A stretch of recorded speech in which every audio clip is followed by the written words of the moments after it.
illegal structures in Guarimpa. Tinubu to Tinubu to attend AU summit in Addis Ababa. Court denies fake medical director bail over employment scam. Rest move to scrap presidential system, proposed parliamentary government. Student loan scheme to begin in 3 weeks. Youth protest police harassment in Delta.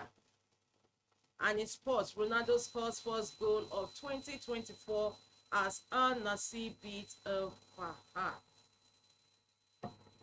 These are the news headlines. Now the news in full.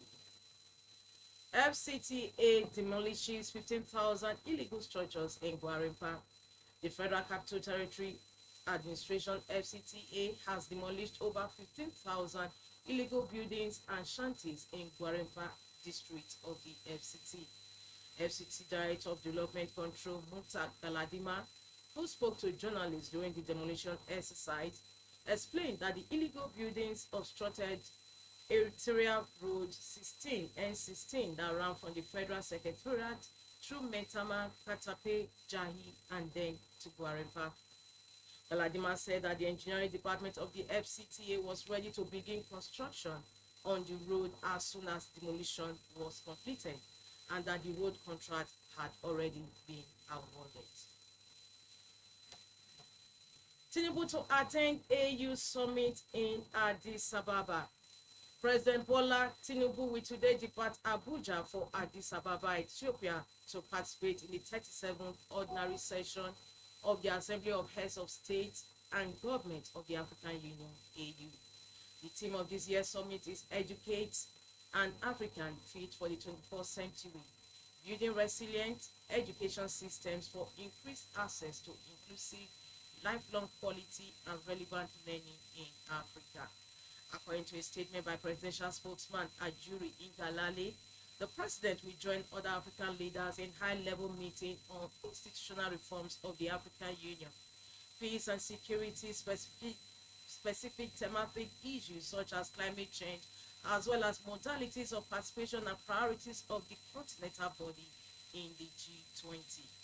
President Tinubu will be accompanied on the trip by some ministers and other top government officials, and he's expected to return to Abuja following the conclusion of this summit. Court denies fake medical director bail over employment scam. Justice Adenike Akinpelu of the Kwara State High Court sitting in Ilorin has dismissed the bail application filed by Chidebere Siri Ndigwe, the fake chief medical director (CMD) of the University of Ilorin Teaching Hospital (UITH) over his involvement in alleged employment scam and obtaining money under false pretense. The Ilorin Zonal Command of the Economic and Financial Crimes Commission (EFCC) had dragged Ndigwe to court on a two-count charge of allegedly defrauding some job seekers by presenting himself as the chief medical director of UITH. According to the complainant, candidates who are degree holders were asked to pay the sum of 400,000 naira, while holders of national diploma were made to pay 200,000 naira for job slots.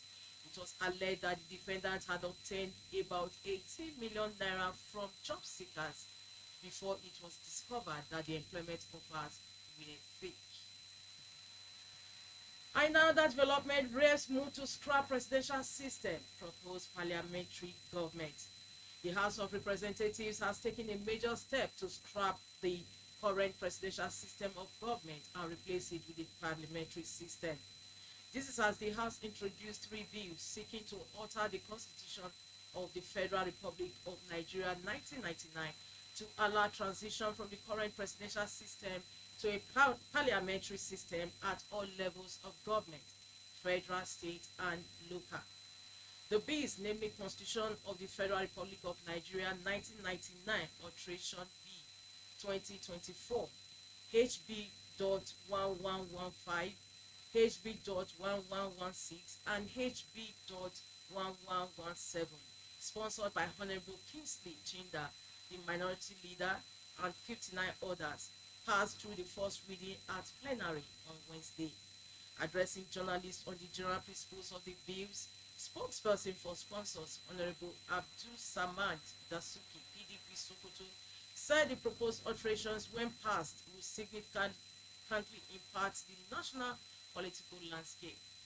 The sponsors of the bills, however, said the take-up time for the new law, if eventually passed, will be from 2033. Apparently, when President Bola Tinubu and others might have completed their second terms of office. Student loan scheme to begin in 3 weeks. The much anticipated federal student loan scheme is set to be launched within the next 2 to 3 weeks, according to the Chief of Staff to the President, Femi Gbajabiamila. He gave the confirmation during a meeting with a delegation from the National Association of Nigerian Students, NANS, led by its president, Lucky Emonefe, at the Presidential Villa, Abuja. He explained that the final preparations were underway to ensure smooth launch and implementation of the policy. He also called on students to defend and speak up against voices condemning the student loan, saying the scheme is to ensure no student, irrespective of their birth circumstances, is deprived of quality education. In Delta State, youth protest police harassment. Youths on Wednesday protested in Ekugbo community, Ughelli North local government area of Delta State, over alleged arbitrary arrest and harassment of residents by officers of the Nigeria Police. The protesters also alleged that policemen alongside some members of the hunters group were involved in kidnapping in the area. The spokesman of the Delta State Police Command, DSP Edafe Bright, denied the allegations, describing them as completely false, mischievous, and misleading. According to the police public relations officer, PPRO, a recent incident involving policemen and members of a community was a case of resisting lawful arrest by some suspects, including attack on policemen on lawful duty. And in sports, Ronaldo scores first goal of 2024 as Al Nassr beat Fahad.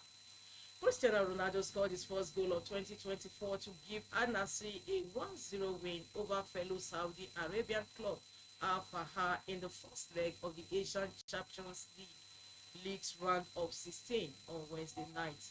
Ronaldo broke the deadlock in the 81st minute by playing a neat 1-2 with former Inter Milan midfielder Marcelo Brozovic, who lifted his return pass over the Al Fahad backline from the edge of the box for Ronaldo to run onto and flick a lob past the goalkeeper with a first-time shot.